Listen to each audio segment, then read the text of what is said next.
but just a solid 197-pounder. And this is Fox here. Oh, so we're not going to see Mark Martin. No, okay. Mark is not healthy enough from a concussion that he suffered. Right. So Fox here is wrestling for Ohio State and is very strong.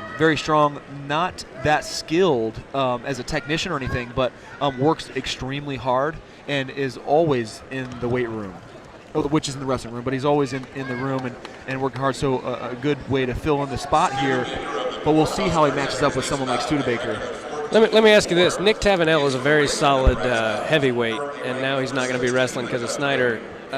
Could Tavanello make 97 if he wanted? That's a great question, and no, I don't believe it's even possible. So. He is shorter, but he's a big dude. He's pretty big. I mean, he's a solid 245, I would say. Okay. So that's a lot of weight. I didn't realize. I didn't know how much he weighed, but that's, that might be a little too much to ask.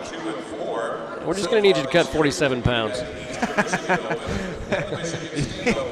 Shouldn't be a problem. We'll give you 2 weeks. Snap down by Studebaker there, in on a head inside single. Josh Fox there with a whizzer. Now getting his hips out front. Good defense, but Studebaker does get to his feet. Aaron Studebaker is a junior from Nebraska, ranked number 16. You said he was a round of 12 guy last year? Round of 12 last year, 14-4 on the season so far. In on a shot, but Fox doing a nice job defending. Studebaker getting in with his hips. Right now, already, I think this is a win for Fox. And he loses the whizzer. Do not do that. If you're defending, that's a terrible decision to push on the head with that hand. If you screw your hips up, push on the head with the other hand, get it underneath your hips. But he should have kept the whizzer there. But gave up a takedown, and Studebaker here now has control with about 1:10 left in the first period. So see how close this dual meet is now, 14-17. A win here, if it's a regular win, ties the dual meet up. But it could be bonus point to this win, so which comes down to Kyle Snyder.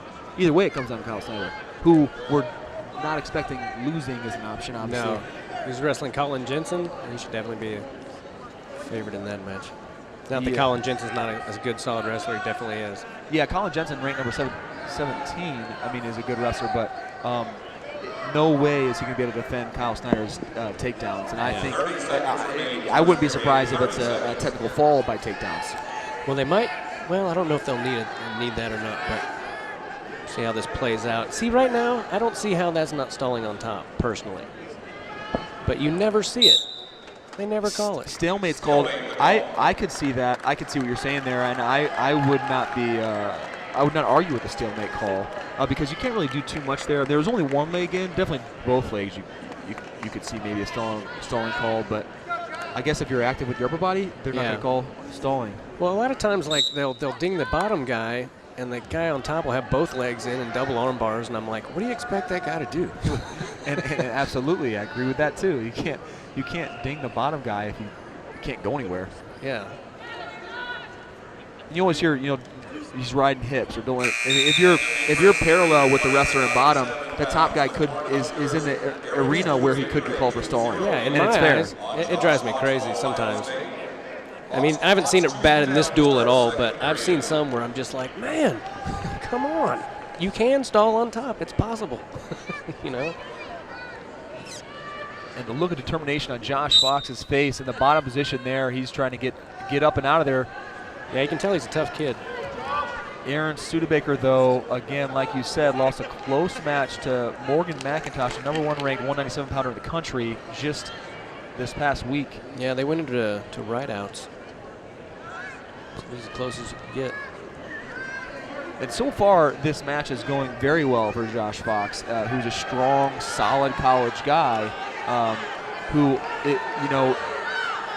most would say doesn't have a chance to win this match. But if it stays close, that's a win. Yeah. If this match is not bonus points for Nebraska, that's a huge win because Studebaker is much more highly touted than the backup here at 197 for Ohio State. He is a thick kid, Fox. What's his first name? Josh Fox. Josh Fox. He is no stranger to the weight room, that's for sure.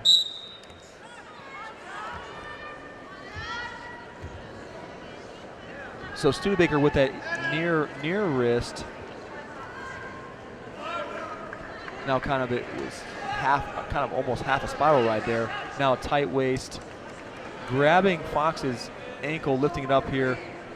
He did get that bow and arrow kind of stopped. Fox can't do much there with his heel by his butt. Studebaker doing a nice job moving on top. That was a good staller, JD. That was good, man. I could see that. I was 30-0 my senior year, and I bet I had more stall warnings than takedowns. Tim Gaither, ladies and gentlemen, make sure if he is in your town on a microphone, go hear him. Hilarious. Now, obviously, he doesn't have the freedom to do that today, but because we're calling wrestling matches. But I hope you've enjoyed yourself. We got one match left. The world champion Kyle Snyder is coming up next. Yeah, it's going to be awesome. What a treat. I had no idea he was going to be in the lineup until February 5th, so this is going to be cool, man. I don't think anybody did. So, man, he is getting a heck of a lot of riding time, but over 3 minutes now. Josh Fox can't do anything, but he has been working.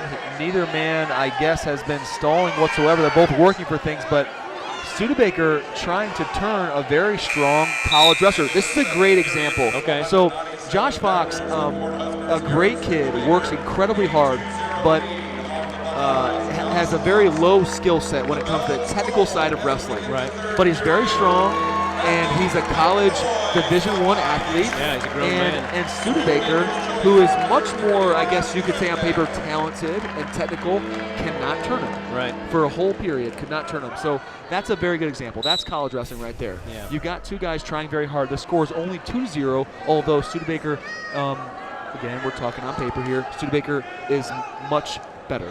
Yeah, you would never think the guy that just lost on rideouts to Morgan McIntosh would have a 2-0 lead in the third period against the not starter from Ohio State, but this just goes to show you how good, how tough Division I wrestling is. Another reason why I really like freestyle wrestling, and when I used to wrestle Greco-Roman as well, it's easier to know who's better. I feel like in these matches, you could beat someone 4-2, and you could have dominated the whole match, but it's harder, I think, because you take a guy down, he gets an escape. It's 1 point. You can take a guy down 3 times, he gets 3 escapes, and he sneaks a takedown somehow. All of a sudden, it's 6-5. Yeah, and no one's out of a freestyle match either. Those things are so exciting. I've really gotten into it with these new rules, especially. Those old rules I thought were terrible, but these new ones are great as far as freestyle goes. I'm not even going to go into the old rules. So yeah, they're the worst rules of all time. I can't imagine being a competitor under those rules. No, I feel bad for a lot of those guys that had to compete in that era, and then they had to retire in that era and lost, and their career was decided on coin flips. Yeah. So, anyways, going back, the rules right now are awesome, and push-outs, I think, are something that could help folk style, and I think is something they're getting close to implementing here in NCAA. I don't know why they didn't just do it this year. It seems like they were flirting with the idea with the new stalling calls. Look at the hand fighting Josh Fox has. I mean, he's pulling on Studebaker's head. He's working. Like I said, he's a very tough kid. He's working to go forward. He's definitely gonna fire off a shot for sure. Studebaker just staying there, staying in front of him though, handling everything he has. There's 10 seconds left in the match, but cool to see from a backup wrestler, Josh Fox, wrestling as well as he's wrestling with a guy who's very good in Studebaker from Nebraska. So that's the score, and that's the win, 4-0. 4-0 for Aaron Studebaker of Nebraska Huskers. Will take that win and tie up the dual meet.